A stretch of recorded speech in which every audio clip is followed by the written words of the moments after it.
Hello and welcome to this Unity MiddleVR tutorial about how to import MiddleVR into your project and how the hierarchy behind MiddleVR works.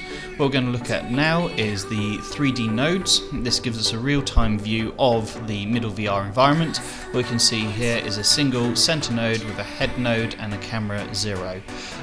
What we can do is we can look at the properties on the right hand side. We can also see in the main graphics window real-time updating when we're clicking on different objects, so we can see how the whole thing goes together. Now the hierarchy is important as we'll be looking at it and utilizing it, so I'm just going to load up the cave config which you guys will be given. So what we can see here, if I zoom out, this is a live view of the cave as it currently is, and you'll see why it's live in a second because I'm going to move around the head tracker and hand tracker. The white lines coming off the head and hand tracker show the view frusтрums. Now this is important because in Unity you can only produce rectangular cameras. In MiddleVR, however, we can automatically generate the corrected distorted vision that's going to be projected onto the screens so that the visual perspective is correct for the head position. You can also see the hand tracker moving around there. Now, what we can see here, the reason this floor went white is because the near field view frustrum is culling, which means anything on the floor is going to look miles away. But generally you wouldn't be having your head stuck to the floor.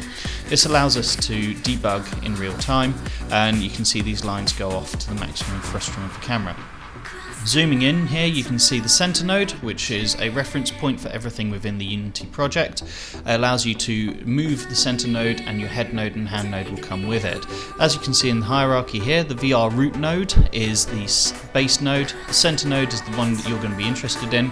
Please make sure that you look at the spelling and also capitalization because it is case sensitive. As you can see, we've got child nodes, so the center node is a child of VR root node, and then everything is a child of that. What we're having a look at here are the screens, so S left, S back, S right and S floor, and we can see the settings and the real-time data coming back from each of these. We can also see the cameras, and you can see them highlighting in real time in the center window here. So as we select, you can see the cameras are tied to the corresponding screens. Now the center node here, this is, as I say, what we're going to be linking to.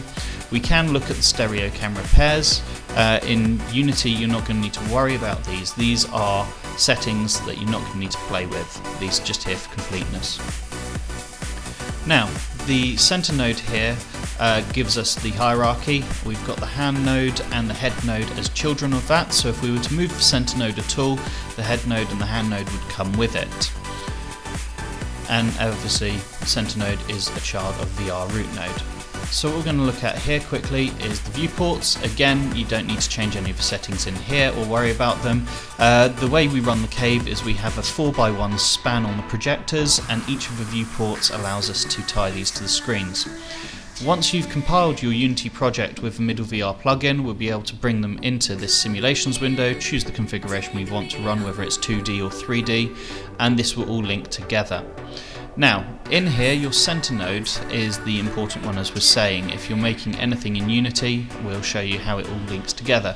But looking more specifically now, we're looking at the VRPN trackers. So here we've got VRPN tracker.tracker0 and VRPN tracker.tracker1. The tracker 0 is the hand node, the tracker 1, sorry, wrong way round. Tracker 1 is the hand node, tracker 0 is the head node. Again, we'll find out more in a later video how to actually integrate this into Unity. Now looking at the devices, these are also in a hierarchy. 1, 0 allows us to navigate around the Unity environment. So in this case we've tied the axes to the hand node.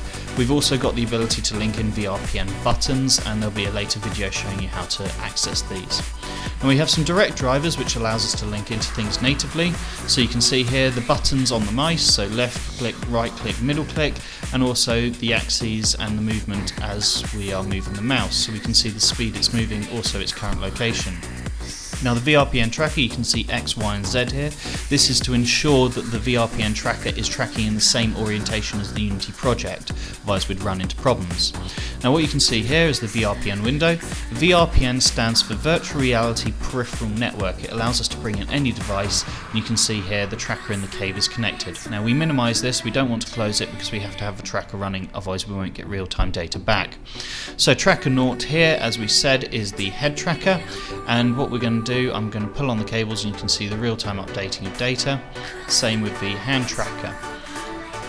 And if we then have a look at VRPN Access 1, this is the wand on the hand tracker, and what you can see on the axis, you've got two sets of numbers.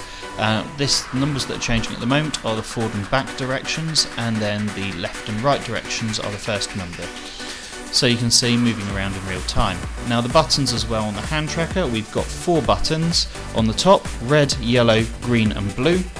And you can see real-time updating. Now the VRPN buttons 0.buttons, this is important, we'll cover this in a later video of how to actually integrate this with Unity.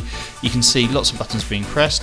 There is a button for the joystick as well, similar to the mouse middle button, but it can create difficulties when you're trying to keep yourself still and interact with an object, so I don't recommend using it.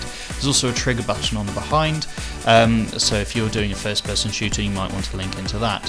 Again, as I say, there will be a further video explaining exactly what to code to bring these buttons into your Unity simulation. So as you can see here, the hand tracker is independent of the head tracker. So tune into the next video to find out more.